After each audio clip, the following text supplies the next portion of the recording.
Commander, he's on his way now.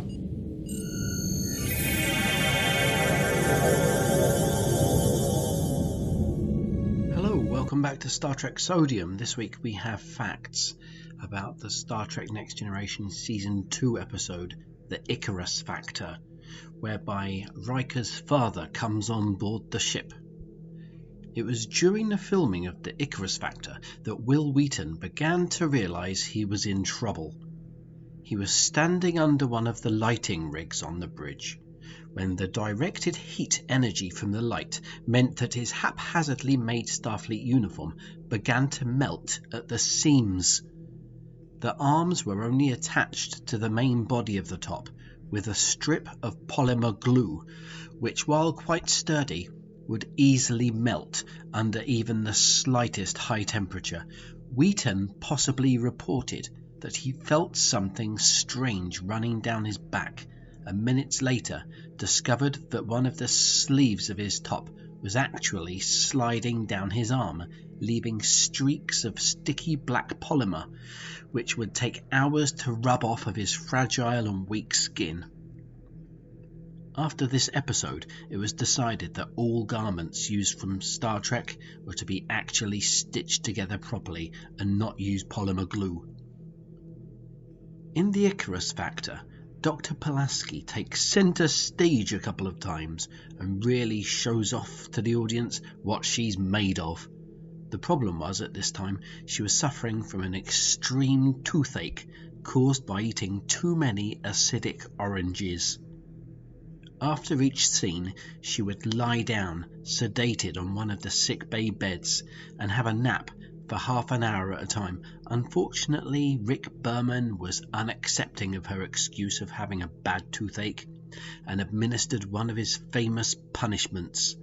She was to be fined $8,000 for wasting studio time and was warned that this was her last chance.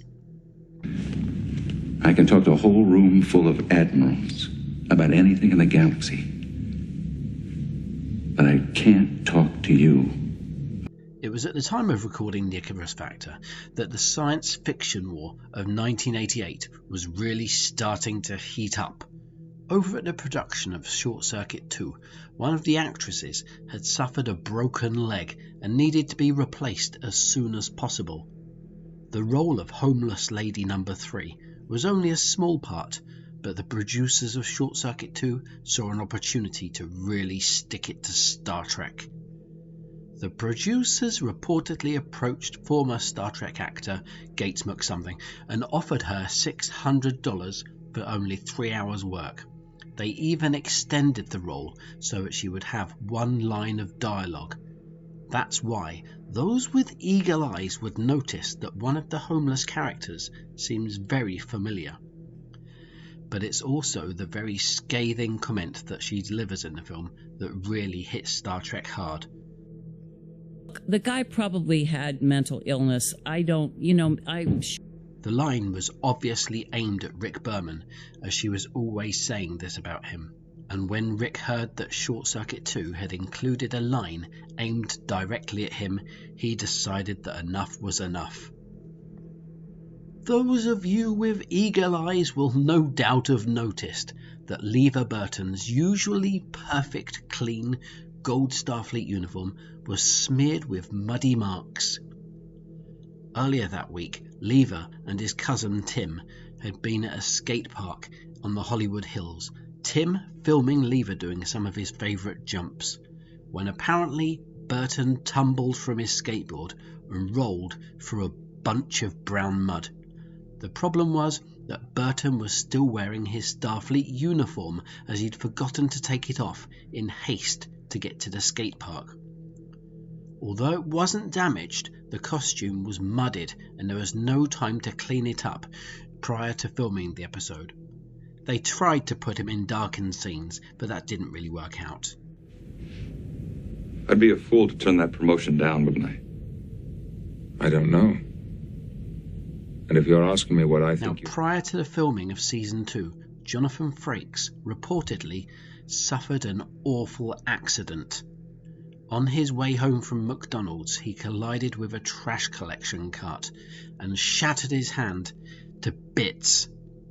Part of his rehabilitation unfortunately infringed with his time of filming early scenes for Season 2, but luckily Paramount had a great stuntman for Riker, who they'd used for several times during Series 1 as a stand-in, and he was willing to fill in a little more for Riker, but the problem facing the studio was that the stuntman had grown a facial beard on his face, and he staunchly refused to get rid of it. The only solution to this problem was that Frakes had to immediately stop shaving and grow a beard as soon as he could, to match that of the stuntman. That's why if you look closely, you'll notice that Riker has a beard in Season 2, whereas he didn't even have one in Season 1, which was the season that preceded this. New Star Trek storyboard artist Lance Ranner had famously approached Rick Berman again with another bold idea. He would produce a new format of episode art that would inspire the youth of today to watch a show that they would normally scoff at. A week later, and Lance brought in his finished poster. No original versions of this poster exist, but based on rumours, it looked something like this. Not only did Rick not understand anything about the image at all, but he ordered all copies of it destroyed. He wasn't against Lance trying new things, but he just didn't understand what he was looking at. Lance was ordered to continue his good work and try again next time. During the filming of the Icarus Factor,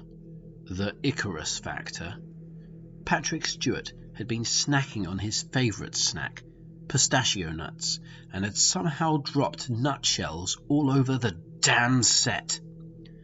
As the actors prepared to film some important scenes, studio cleaners rushed around trying to locate and remove the nutshells, but a few were missed.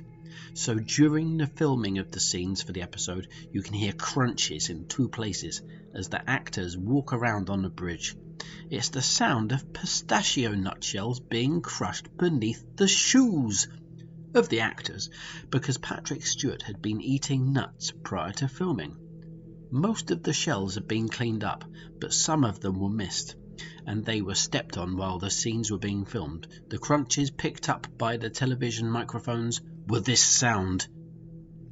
Rick Berman's young niece, Sherman, had possibly been asking for a while to be able to paint one of the actors for her uncle.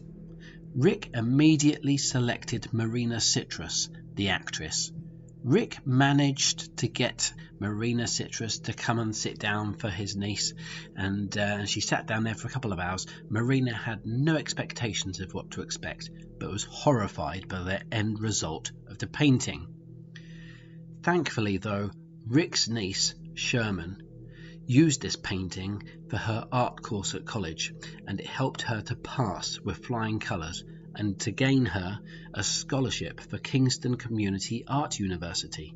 So it all worked out really well. Great job, Sherman. When Jonathan Frakes first read the script for this episode, he allegedly knew who would make the best fit for the role of Commander Riker's father. No one knew the role of his father more than Frakes' actual father, B-Boy Frakes. With no acting experience at all, he had no relevant experience for the job of acting, but he still auditioned for the role at the behest of young Jonathan. Unfortunately, the casting team immediately knew that he wasn't the right man for the job, and gave the role to the famous actor Mitchell Ryan, whose claim to fame was being the cousin of not only the Queen of England, but also the Queen's sister.